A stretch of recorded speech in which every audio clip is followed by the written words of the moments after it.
প্রিয় ষষ্ঠ শ্রেণীর শিক্ষার্থীরা, শুভেচ্ছা নিও।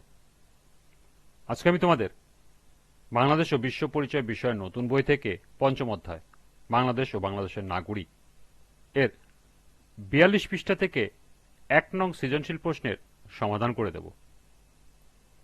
প্রথমে তোমাদের বলবো, যারা আমার চ্যানেলটি সাবস্ক্রাইব করো নাই তারা আমার চ্যানেলটি সাবস্ক্রাইব করবে এবং আমার সাথে থাকবে। তাহলে চলো আমরা ক্লাস শুরু করি। বাংলাদেশ ও বিশ্ব পরিচয়, পৃষ্ঠা নং ৪২, সৃজনশীল প্রশ্ন ১।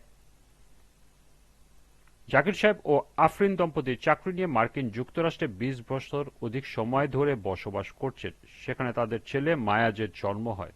তারা সেখানে নিজেদের আয় থেকে একটি ব্যবসা প্রতিষ্ঠান ক্রয় করেন, সরকারকে নিয়মিত আয়কর দেন, দেশের আইন কানুন মেনে চলেন, বিশেষ চাহিদা সম্পন্ন শিশুদের জন্য একটি তহবিল পরিচালনা করেন।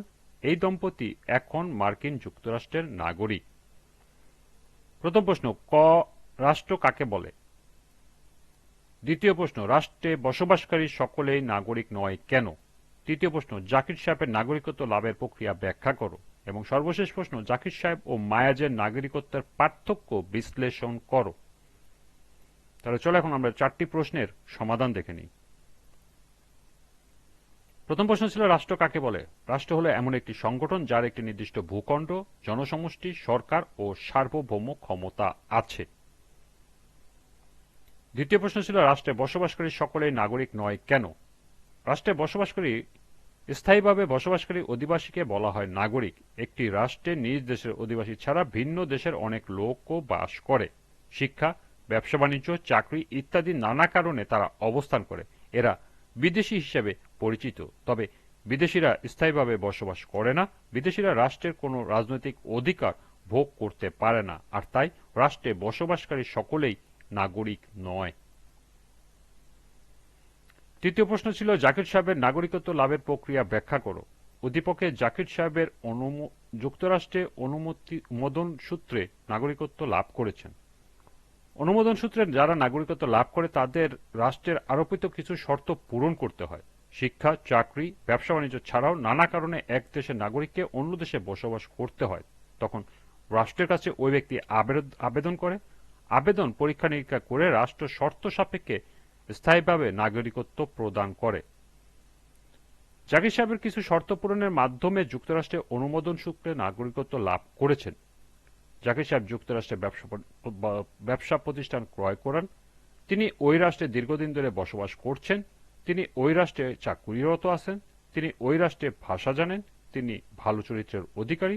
তিনি উন্নত দক্ষতার অধিকারী হয়েছেন। সুতরাং বলা যায় জাকির সাহেব উল্লেখিত শর্তগুলো পূরণ করে নাগরিকত্ব লাভ করেছেন।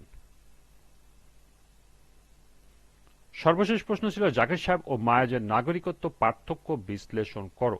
উদ্দীপকে জাকির সাহেবের যুক্তরাষ্ট্রে অনুমোদন সূত্রে নাগরিকত্ব লাভ করেছেন। মায়াজ জন্মস্থান নীতিতে যুক্তরাষ্ট্রের নাগরিকত্ব লাভ করেছেন।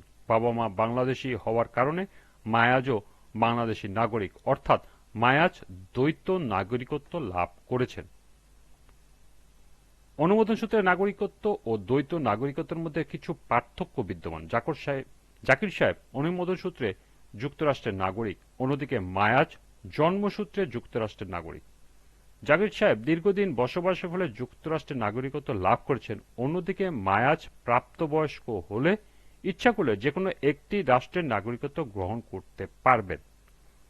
যুক্তরাষ্ট্রে জাকির সাহেব সরকারকে নিয়মিত আয়কর দেন, দেশের নিয়মকানুন মেনে চলেন, বিশেষ চাহিদা সম্পন্ন শিশুদের জন্য একটি তহবিল পরিচালনা করেন। অন্যদিকে অপ্রাপ্তবয়স্ক হওয়ার জন্য মায়াজের এইসব কিছু করার প্রয়োজন হয় না।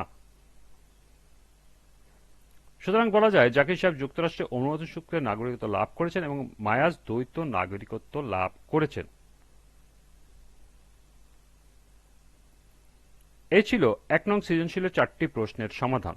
আজকের ক্লাসটি এ পর্যন্তই।